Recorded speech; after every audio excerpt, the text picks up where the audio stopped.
தந்தை, மகன், தூய ஆவி உங்கள் அனைவரையும் நிறைவாக ஆசிர்வதிப்பாராக. நாங்கள் இன்று பொது காலத்தின் 12வது வாரத்துக்குள் காலடி பதிக்கின்றோம். இன்றைய இந்த நாளிலே நாங்கள் எல்லோருமே இயேசுவினுடைய திரு உடல் திருரத்த பெருவிழாவை கொண்டாடி மகிழ்கின்றோம்.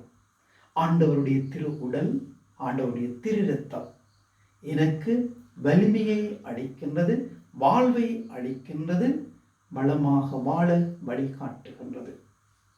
திரு உடல் திரு இரத்தத்தினால் நாங்கள் ஒவ்வொருவரும் கிறிஸ்துவோடு ஒன்றிணைக்கப்படுகின்றோம். கிறிஸ்துவோடு நாங்கள் இணைக்கப்படுகின்றோம். கிறிஸ்துவோடு ஒன்று சேர்ந்து வாழ நானும் நீங்களும் அழைப்பு பெறுகின்றோம். நாங்கள் எல்லோருமே இன்றைய இந்த நாளிலே கிறிஸ்துவின் திரு உடலை திரு இரத்தத்தை உண்டு பருகி அவருடைய வாழ்விலே நாங்களும் முழுமை பெற்றவர்களாக வாழ பிரயாசைப்பட வேண்டும்.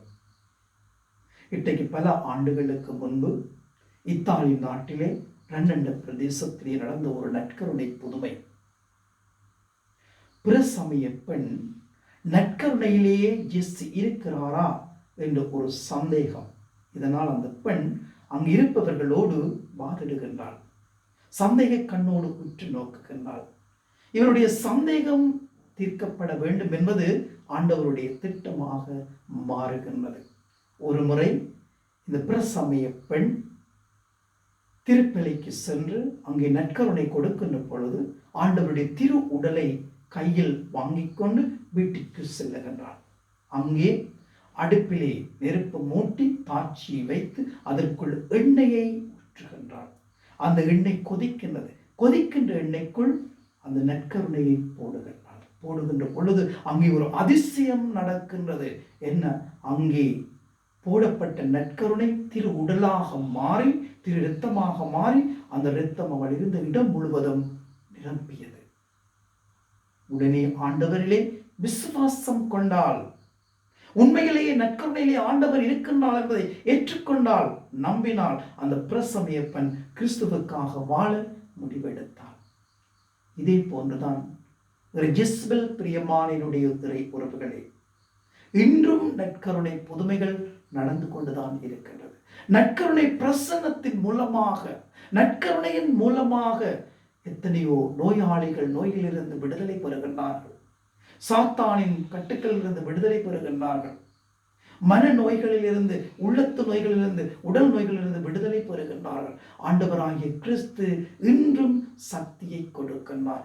இதை என் நினைவாக செய்யுங்கள், இதை வாங்கி பருகுங்கள் என்று சொன்ன அந்த இயேசு இன்றும் எங்களோடு வாழ்ந்து கொண்டிருக்கின்றார்.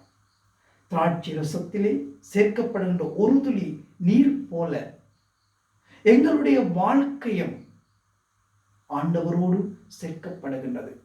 அந்த திராட்சை ரசத்திலே ஒரு துளி நீர் விட்டு பிற்பாடுவது ஆண்டவருடைய இரத்தமாக மாறுகின்ற பொழுது என்னுடைய எளிய வாழ்க்கையும் என்னுடைய பாவம் நிறைந்த வாழ்க்கையும் தண்ணீர் துளி போல் இயேசுவினுடைய வாழ்வோடு கலக்கின்றது.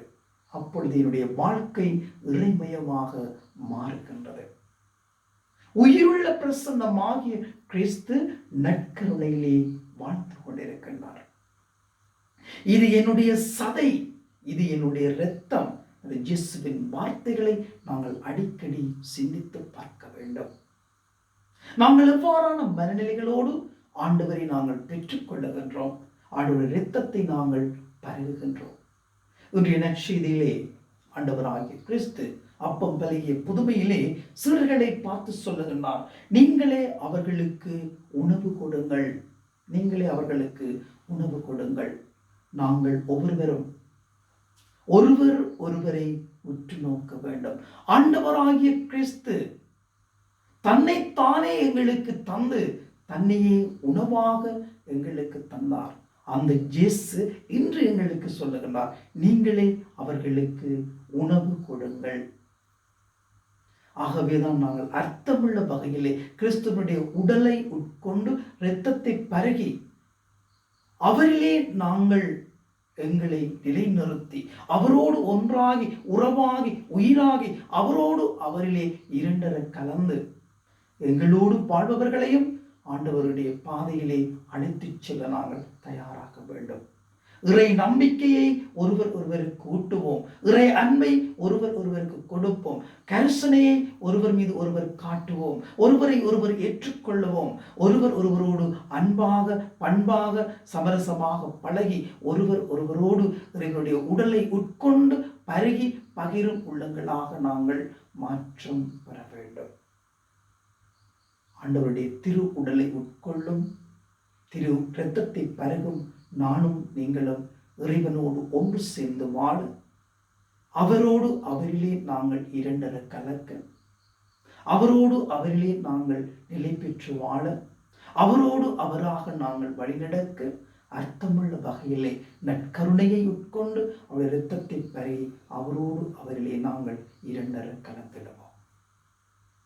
இன்றைய இந்த நாளிலே உங்கள் அனைவருக்கும் திரு உடல் திரு இரத்த பெருவிழா நல்வாழ்த்துக்களை தெரிவித்து நிற்கின்றேன்.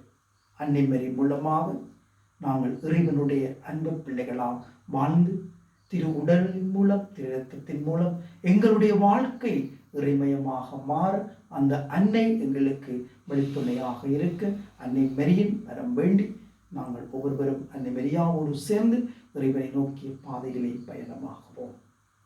எல்லாம் வல்ல இறைவன் தந்தை, மகன், தூய ஆவிகள் அனைவரையும் விரைவாக ஆசீர்வதிப்பாராக.